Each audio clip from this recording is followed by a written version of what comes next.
What's up, YouTube? How's everyone doing this lovely night? This is your boy Red in the building. This is actually just gonna be a review on the Billy Joel album, Stranger.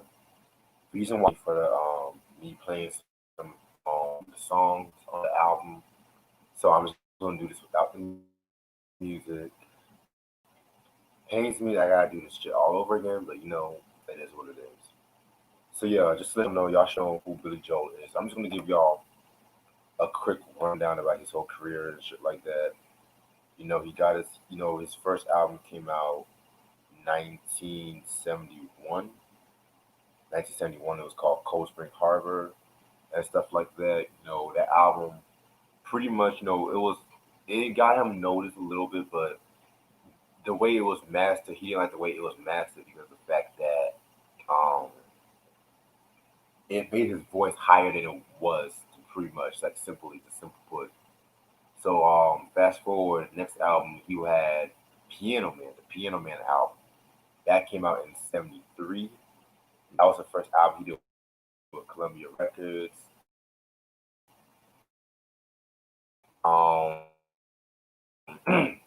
The album was alright. It was pretty straight. Everyone knows the song Piano Man. Like that song, if you ask me. Then the next album he came out was heard not too many good about it. Even Billy Joel himself like the album like that. So yeah, man. And so Columbia Records introduced Billy Joel to Phil Wright, and Phil Ramone played like a huge part when it came to Billy Joel's sound and whatnot too. So also 75, he dropped the Turnstiles album, and that album was very influential because the fact that it had like his traditional Billy Joel band too. So yeah, man. So next thing you know it, by the '77, that's when they started working on the Stranger album. Sorry if that was like a quick rundown about his discography, but I deleted the video once I got finished with it. I can't even really take the music out, you know what I'm saying? But YouTube, they'll let everybody else play their fucking music and their fucking reviews, but then when it comes to my shit, they always want to cancel it. But it's all good. Fuck it, it's all good. So this is the album cover right here. Pretty cool album cover. Just him looking at some mask, looks like a clown mask or some shit like that. The personnel of this album you have Doug Stingmeyer, Richie Canada, Billy Joel, Phil Moan, and Liberty DeVito and shit like that. So yeah, like Soul album, it has all that shit. Yeah, I'm glad my hands on this album too. So fucking glad, but yeah, man. All right, so with this album we have about 9 tracks. Let's get this shit started. Track number one we got is "Moving Out," Anthony's song. Very dope track right there. Nice way to begin the album. Just judging by the sound alone, um, it's pretty much like a different sound and stuff like that. Like a lot more jazz influence. With this song "Moving Out," it's talking about how just ode to like how the singer, like Billy Joel himself, does not like the whole upscale lifestyle, and he much prefers like the lower middle class and stuff like that. You know what I'm saying? This is a little true. The sound of the car was actually like Doug Steinberger's car and stuff like that because he used a 1960s Corvette. Very dope track. I remember that one episode of Fahrenheit. I think Carter Spooderfield had a heart attack and he's like, I have a heart attack, yeah. Yeah, that's definitely a very dope track right there. Give me 1 second.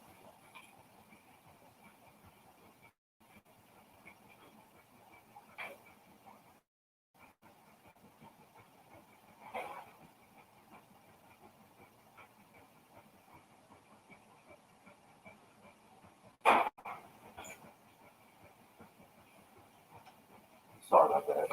Just cooking me a little dinner right now, but fuck it. Track number two, The Stranger.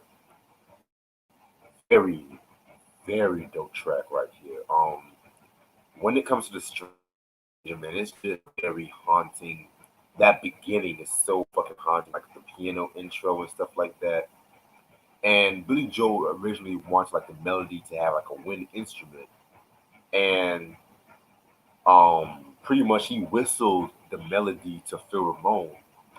And Phil Ramone, he was like, "Yo, I like that whistle. Just keep the whistle instead of like having a wind instrument and stuff like that." And I felt like, and I know like the whistle was what really made the track right there. All right, damn. And also, if y'all should know, all my Exhibit fans, y'all should know about the track right here because it was used on his first album. I'm not gonna say which song it was used for, but y'all should know. Next track we got is "Just the Way You Are." Very dope track, believe it or not. And y'all might be very surprised. This is actually my favorite track off this album. I consider this like one of the greatest rock albums, not rock songs of all time, in my opinion, like pop rock. It got him two Grammy Awards, one for Record of the Year, one for Song of the Year. This is like one of the main songs that he written for his first wife, who was also like his manager, Elizabeth Weber. And Billy Joe, he didn't really like the song at first and stuff like that because I don't know, he just felt it was a bit too whatnot. But with like people like Phoebe Snow and Linda Ronstadt, dope underrated singer by the way. Keep your head up by the way. Um, they convinced him to like to put on a track on the album and shit like that. So, and it's kind of crazy too because they divorced. They divorced like on '82, and Billy Joel pretty much he kind of put this song on hold. He didn't want to perform the song after '86 until like the 2000s and shit like that. And yeah, that's how he came out with that song right there. I love that beat that.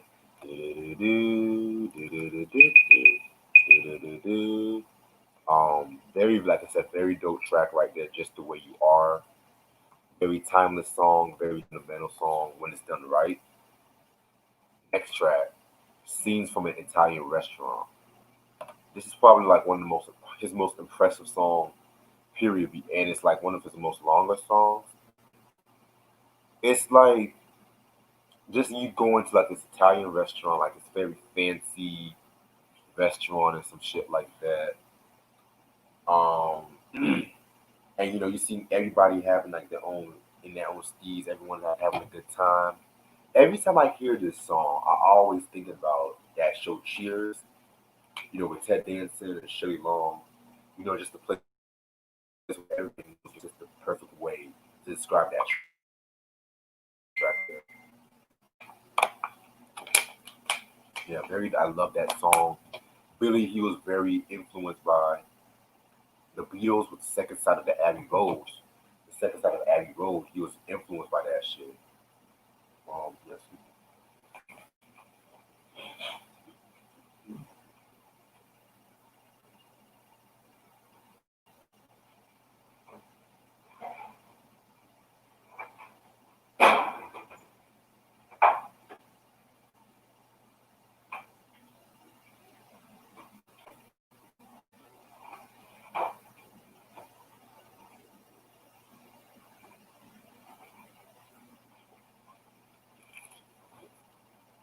Sorry about that. But yeah, like a very dope song scenes from the Italian restaurant. Track number five, Vienna. Oh, that's another like smooth, chill song right there. Pretty much like what I got from Vienna is like he was talking about how his father lived in Vienna at that time and stuff like that, and he really wanted to track him down and stuff like that because he hasn't seen him since he was 8. So that's pretty much what Vienna was about. I always thought it was like a love song or some shit, but yeah, man, very dope track right here. This song was used in that one episode of Taxi when Alex and Elaine they both like went over some weekend together and shit like that. You know what I'm saying? So yeah, that's a very dope episode and shit. Next track, Only the Good Die Young. Yeah, this was a very, believe it or not, this was a very controversial track. This talked about how this young guy wants to have sex with a Catholic girl. And if you guys notice, there's with Catholic women, you know that they're loose, you know, they are served shit like that in public, but like once they get that little bit of freedom, they start wilding out and shit like that, you know what I'm saying? And this was inspired by like a high school crush of Billy Joel, by I think the name of Virginia Callahan. And the what truly want to say in this song is that she believes that sex should be prohibited before marriage and stuff like that. But he's over here saying that you won't know it if you won't know it if you don't try pretty much and shit like that. So that's what I got from Only the Good Die Young. She's Always a Woman is the next track. This is another song where he dedicated this to his wife. Not as good as Just the Way You Are, but still a very solid song in its own right. And it's kind of crazy to us. In an interview he did, he pretty much said like Just the Way You Are, he kind of stopped performing this song like in public and stuff like that too. And so once he brought the song back, he always ended off with saying like, and then we got divorced. You know, just to have like a little dark humor towards it and shit like that. Um, Next track, Get It Right the First Time. Again, like a part like the very funky track right there. Billy Joe talking about trying to impress this girl and shit like that. And he's all my fellas should know about this. When excuse me, you meet this girl and you just try to shoot your shot with her. You try to figure out what you want to say, how you going to handle it, and stuff like that. But at the end of this time, it doesn't matter because the worst you can never say is no and whatnot. And it's like you won't even get a second chance. That's why you have to get it right the first time. And then the last track off this album is Everybody Has a Dream, which is kind of like includes like a reprod of The Stranger and stuff like that, like pretty solid. And that's all the songs off this album. Overall, this is a very classic album and one of my favorite albums from Billy Joel. This is like introducing him to like a new set of fans and shit like that. Like his new style, like a lot more jazzier, a lot more himself. Like you can tell he was having like a lot more creative control in this album right here and stuff like that. You know what I'm saying? Yeah, man, this album and 52nd Street are my favorite albums from him. Which stay tuned for if you're on 52nd Street. I don't know when I'll do that, but stay tuned on that. And yeah, and like I said, I'm sorry if this review seems like rushed, because you know how I like to take my time with these reviews, but just this whole fact of me doing a review and stuff like that, it always gets on my nerves, but it is what it is. So thank y'all so much for watching.